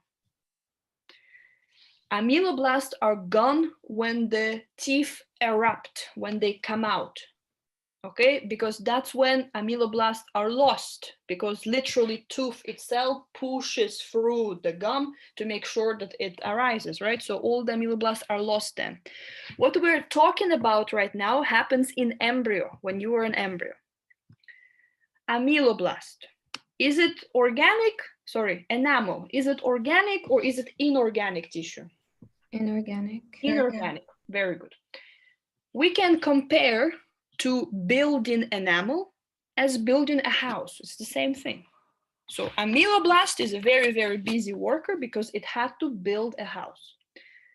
A particular house that we're building is a brick house. Anybody knows what is a brick, right? So we have like this rectangular looking units. We put them together next to each other, and as a result, house arises. Is it clear what I'm talking about, right? So there is something which is called a brick, and it is a unit of a substance that we need to build a house.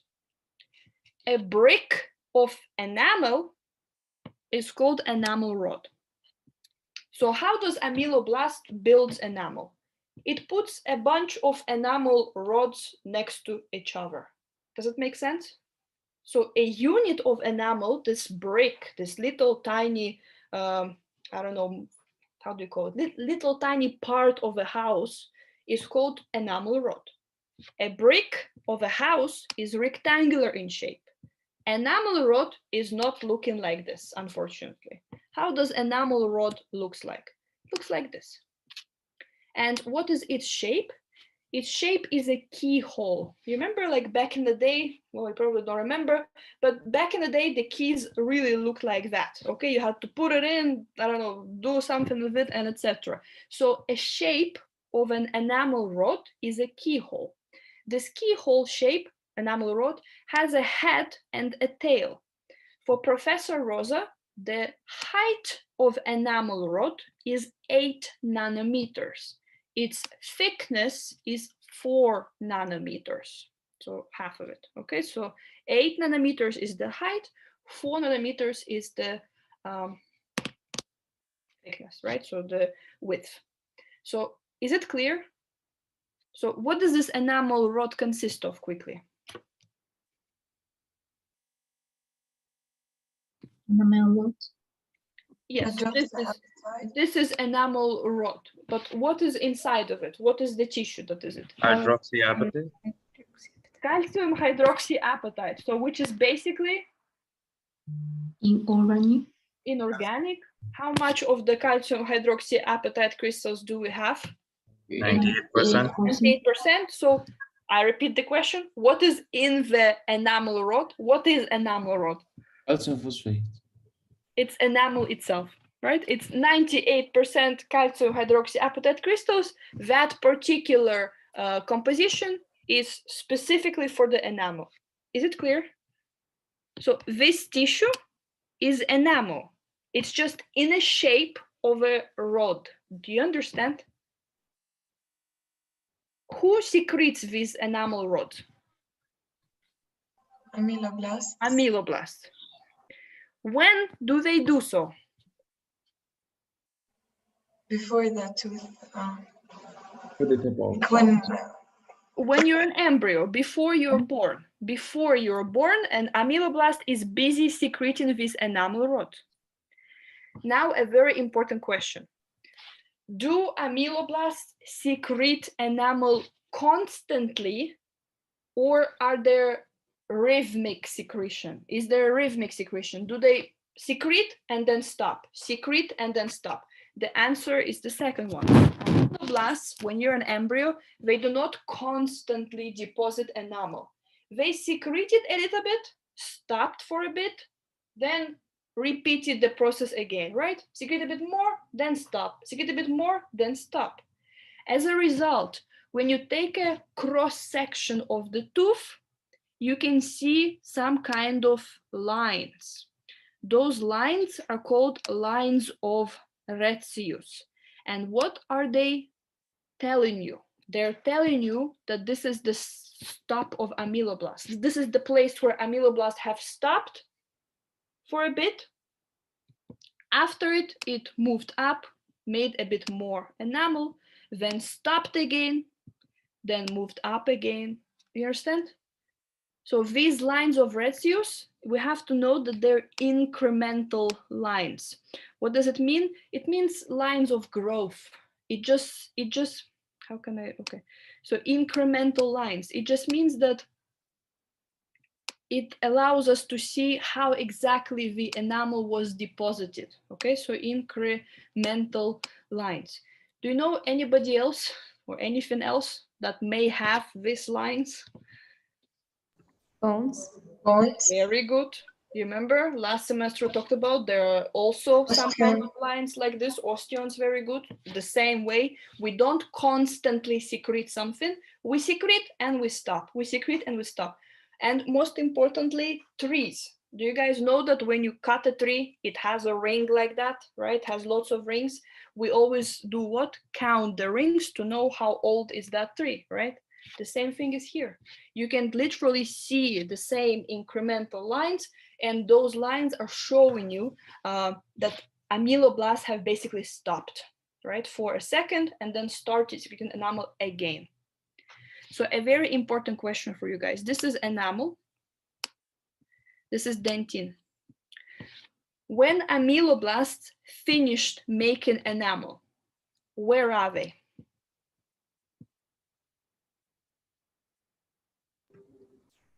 And the bone. So again, this is dentin, this is enamel. When ameloblasts are done, they secreted all of the enamel. You're about to be born. That's it. All the teeth are ready. Where are ameloblasts? Are they on the surface of dentin? On the surface of enamel? Where are they? Are they trapped? That's what I want to talk to you about, because in the bone, they are trapped. But what about here? Are they trapped? They're on the surface of enamel. Very good. They're on the surface of enamel. They're right here. So do you see what ameloblasts were doing? They started somewhere here, and as they're secreting enamel, they're moving upwards, right? They take a step back, secrete enamel. Take a step back, secrete enamel. So by the time they're done making enamel, they are going to be on the surface of the enamel right here. In dentistry, this is known as the primary cuticle. You know what is cuticle? Cuticle is what we cut here on the nail. So this is the cuticle. In dentistry, primary cuticle is ameloblasts that are on the surface of it. So tell me, when the tooth comes out, it erupts. What happens to ameloblasts? They're like shaved off. Exactly. They're lost. They're shaved off. Literally, what your tooth is doing is pushing through the ameloblasts to the surface of your oral cavity. So they're lost. They're lost because they're on the surface of the enamel.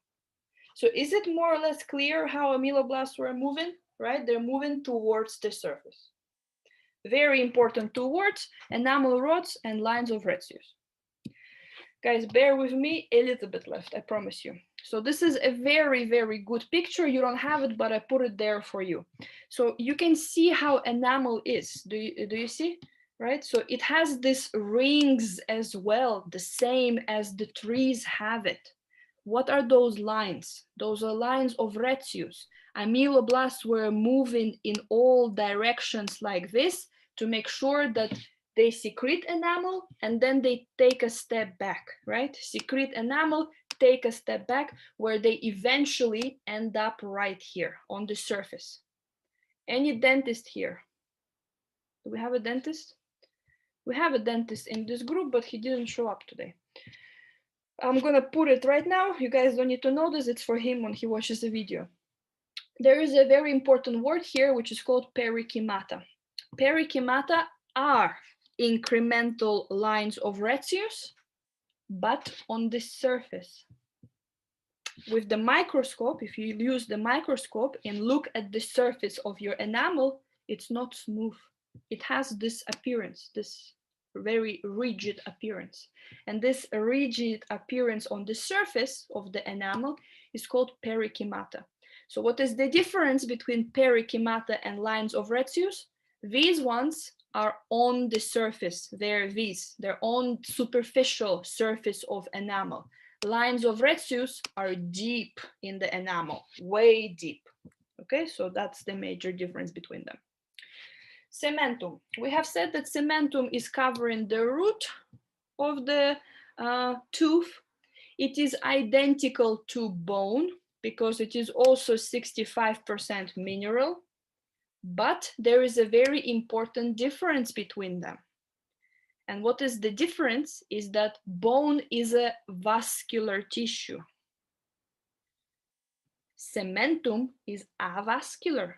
It has cells. It has cementoblasts, cementocytes, the same as the bone, right? Because 65% hydroxyapatite crystals, but it's lacking the blood vessels. As a result, some of the cementocytes die. Cementum is less cellular than the bone tissue. In the bone, there are blood vessels to make sure that the cells stay alive, right? Here, no blood vessels. As a result, eventually, no cells. So is cementum repairable? Can I repair cementum if I damage it? No, there are no blood vessels. The cells in the cementum are very lazy. They have no nutrition. They don't want to do anything. Okay, they aren't going to do anything. Could you tell me which structure is outside of the cementum? Mucosa? No. Mucosa is going to be somewhere here. Okay, that's the masticatory mucosa, the gum itself. This is the ligament. The ligament. So do not forget that cementum is attached to the periodontal ligament. This ligament is attached to the bone itself. Do you think this simple attachment is enough to hold your tooth in place? Unfortunately not. This is where the Sharpie's fibers come in. Take a look at this picture. This is cementum, which we just have talked about, periodontal ligament and alveolar bone. Do you see that your periodontal ligament literally sends hooks into the two tissues right next to it, right? Do you see? These are the hooks. These hooks are your Sharpie's fibers. Could you tell me what do they consist of? What do you think is the thing that Sharpie fiber is? Collagen type 1. Amazing. It is a collagen type 1. Why collagen type 1? It's the strongest. Amazing. It's the strongest, thickest, most bearable collagen there is. So Sharpie fibers are extensions of periodontal ligament into the surrounding tissues. What are these surrounding tissues? Cementum and alveolar bone, right? Now, which tissue Sharpie fibers are? They are type 1 collagen.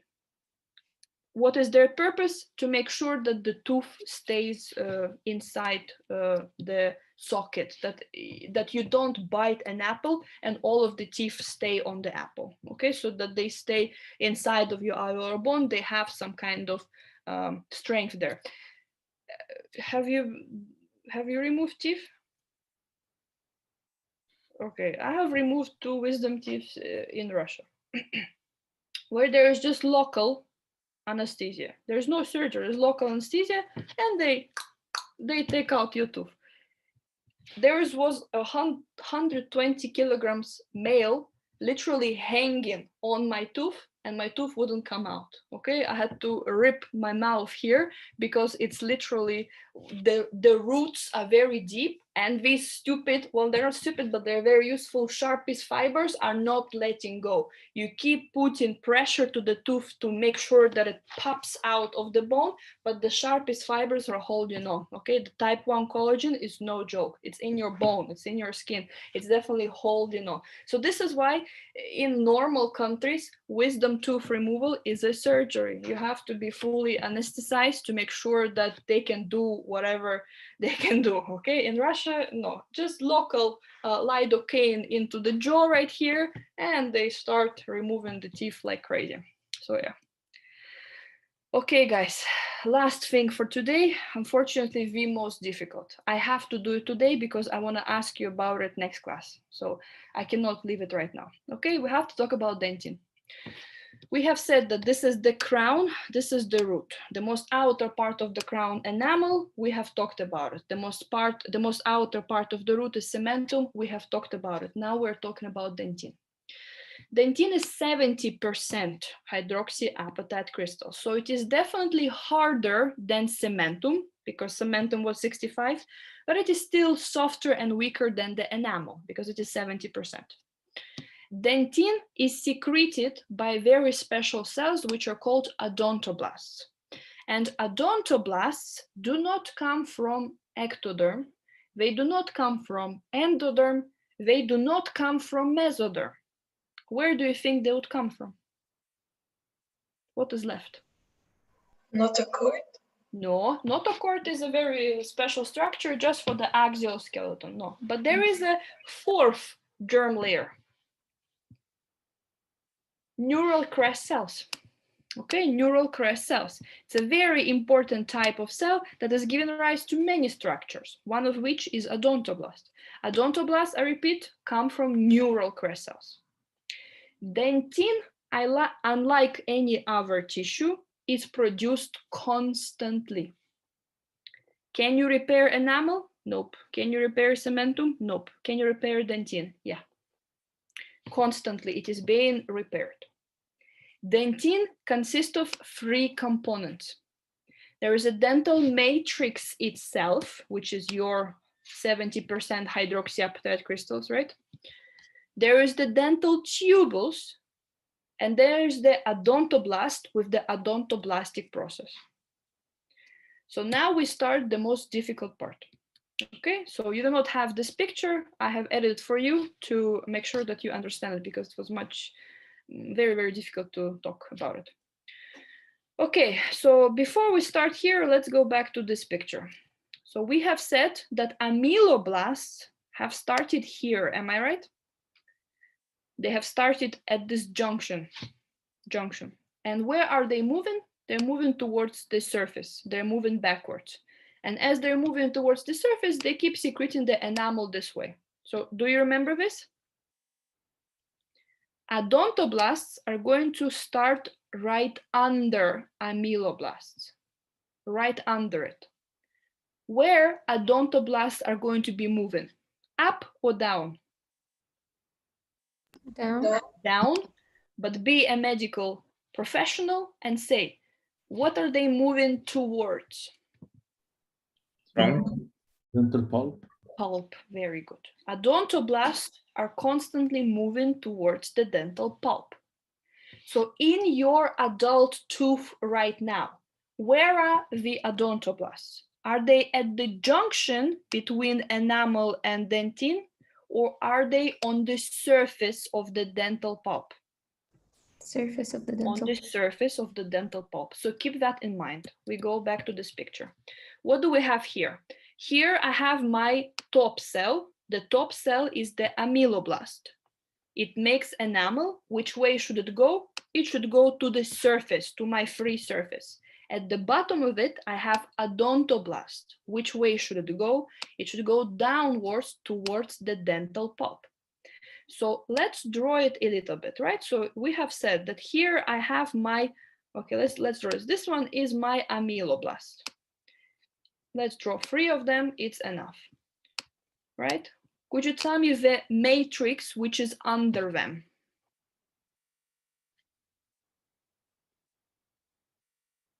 They're secreting this matrix as they go up. So what is under the amyloblast? Enamel. Enamel. So let's draw it like this. There is a thick brick of enamel right here. What is under the enamel? Odontoblast. Very good. So let's draw one for now. There are many of them, but there is one odontoblast. You have said that this odontoblast should move which way? Towards Surface the of pulp. pulp. Towards the dental pulp. So it starts to do so. It starts moving backwards towards the dental pulp. What is odontoblast secreting? It's secreting dentine, right? We have talked about it, makes dentine. What do you think? Where is it going to put dentine? In front of it or on the sides? On the sides. Very good. Majority of the students will say that it will do the same thing as the amyloblast, right? Just in the opposite direction. That's what majority of the students will say. But odontoblast is special. Every time it takes a step towards the dental pulp, it secretes dentine on its sides, right here. So let's imagine that I'm redrawing now. So here I have my dentine right here. This is my dentine.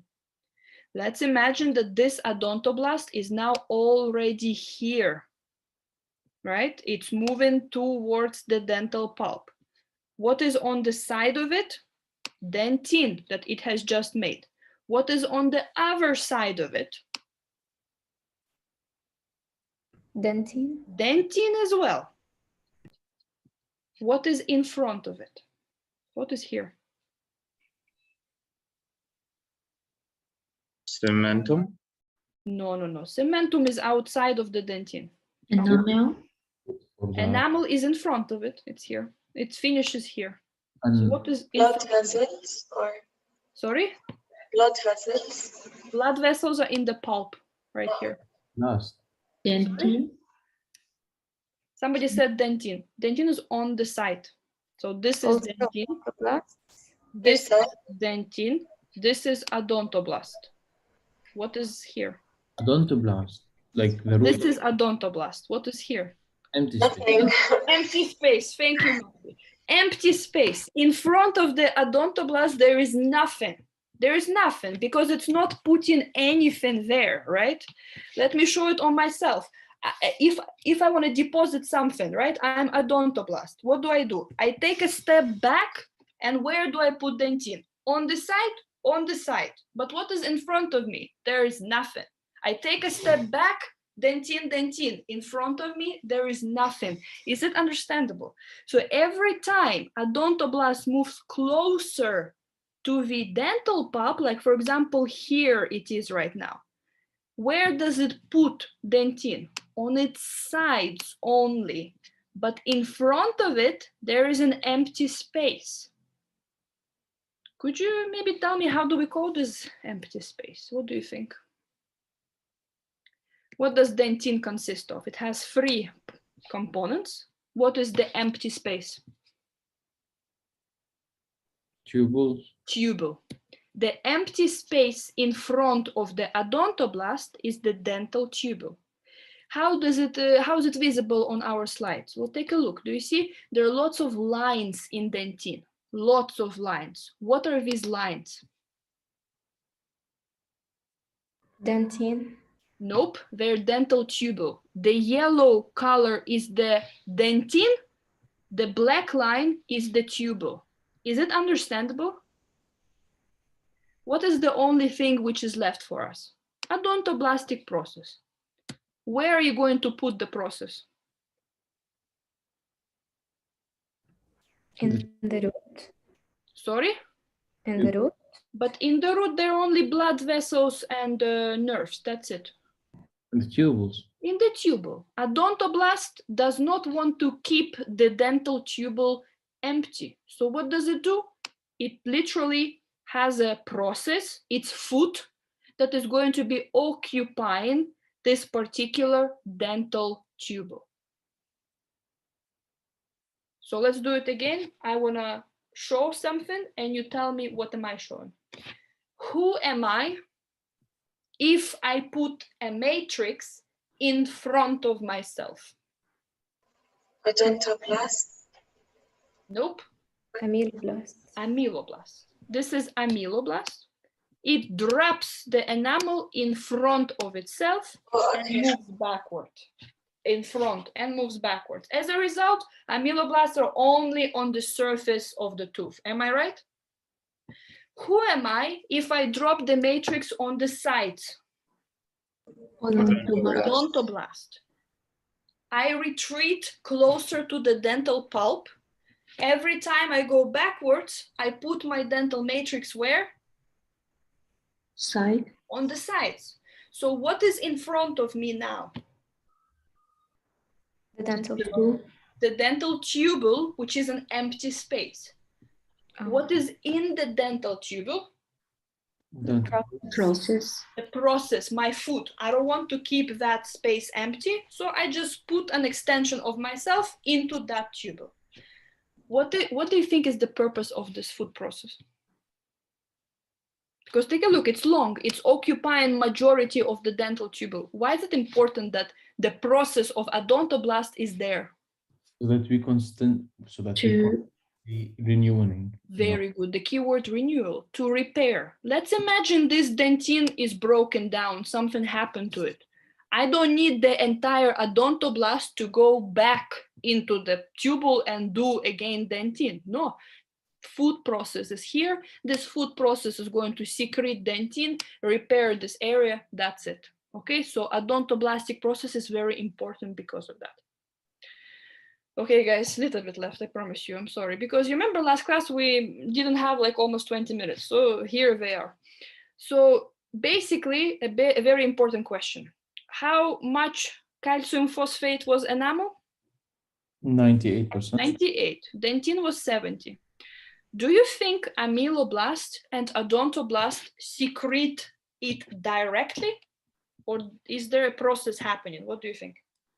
Remember how we were making bone? What was the osteoblast first secreting? How did we call it? The unmineralized bone. How was it called? Osteoid. Very good. It was called osteoid. The unmineralized bone was osteoid. And then osteoblast was adding calcium phosphate to that osteoid. The same thing is here. Ameloblast first secretes pre-enamel, and then adds hydroxyapatite crystals to this pre-enamel, converting it to enamel. The same thing is for the dentine, for odontoblast, right? Odontoblast first makes what? So ameloblast was making pre-enamel, odontoblast is going to be making Pre-odontoblast. pre-dentine. Because what is the matrix that we're secreting? It's called dentine. So odontoblast is going to be first making pre-dentine and then converting it to dentine. Do you understand why? What is the major difference between pre-dentine and dentine? One is It doesn't have mineral. Very good. One is unmineralized pre-dentine, one is mineralized dentine. So if I'm saying I'm odontoblast and I'm putting on the side, what am I actually putting on the side? Pre-dentine. Pre-dentine, and then converting that dentine as I go to the actual dentine, which is the mineralized tissue, right? I have a question. Uh-huh. You know how you said that ameloblast, when they go then to the surface, then like get shaved off, so then that's why they stop continue depositing. But odontoblast, like what stops them from depositing pre-dentin? Nothing. That's why they're constantly doing it. That's why we have discussed it, that enamel cementum cannot be. They are constantly depositing. This is why older people, like in their 70s, they come to the dentist and they say, my tooth hurts. Why is their tooth hurts? Because odontoblast is starting to secrete dentine onto the dental pulp. What is in the dental pulp? Nerves. Nerves. So they're like healthy teeth and they hurt. So what do you do for them? Nerve block. You simply cut the nerves to the teeth to make sure that odontoblast keeps doing whatever he's doing, but it doesn't stop. That's a very good question. It doesn't stop. It keeps on doing its thing for the rest of your life. Nothing stops it. Okay, 2 last slides that I have for you and you're gonna go. So quickly, how do we call the lines in the enamel? We call them Lines of virtue. very good. And they are the indication that enamel was depositing. We have some lines in the dentine. How do we call them? What are these lines? Dental tubule. Very good. Dental tubules. The lines are called dental tubules, the spaces. What is in the dental tubules? The process of Odontoblastic process. Another name for odontoblastic process, it is also known as the Tom's fiber. So a very good question to ask you in both self-control test and oral, what is inside of the dental tubule? Tom's fiber, odontoblastic process. Who renews dentine? Tom's fiber, odontoblastic process. What is responsible for keeping dentine, up to date, fresh, so make sure that it is repaired? Tom's fiber. I wish it was easy. There's also something called Tom's process. Tom's process is not a Tom's fiber. They are not the same thing. So what did we just say? What is Tom's fiber? Processes. Of who? Of the odontoblastic. Exactly. It is odontoblastic process, which is present in where? In dentine, in dentinal tubule. This is a Tom's fiber. Tom's process is part of the ameloblast. And it has a triangular appearance. It's just a foot process of ameloblast. That's what Tom's process is. It's a foot process of ameloblast. So I go back here. No, not here. Let's go here. Where is Tom's fiber? In the enamel or in the dentine? Dentine. Dentine, because another name for Tom's fiber is Odontoblastic process. Where is Tom's process? Ameloblast. In the enamel And it is a process of ameloblast. If you look at this picture, do you see they're sort of showing it to you? It's like a very triangular looking extension of ameloblast. This is Tom's process. Where is Tom's fiber on this picture? It's this, the odontoblastic process. This is the Tom's fiber. So enamel, dentin. See where they are. Is it clear? Oh, guys, I killed you. Okay, so that's it. That's it for today. It's the same repetition for you, right? So ameloblast, triangular process, Tom's fiber, odontoblastic process, lines in the enamel, lines of Retzius, black lines in the dentin, dentinal tubule with the Tom's fiber in it. So I killed you. Next class, we're gonna talk about the development of the tooth. So actual embryo, because it will be asked in your self-control test. Thank you so much.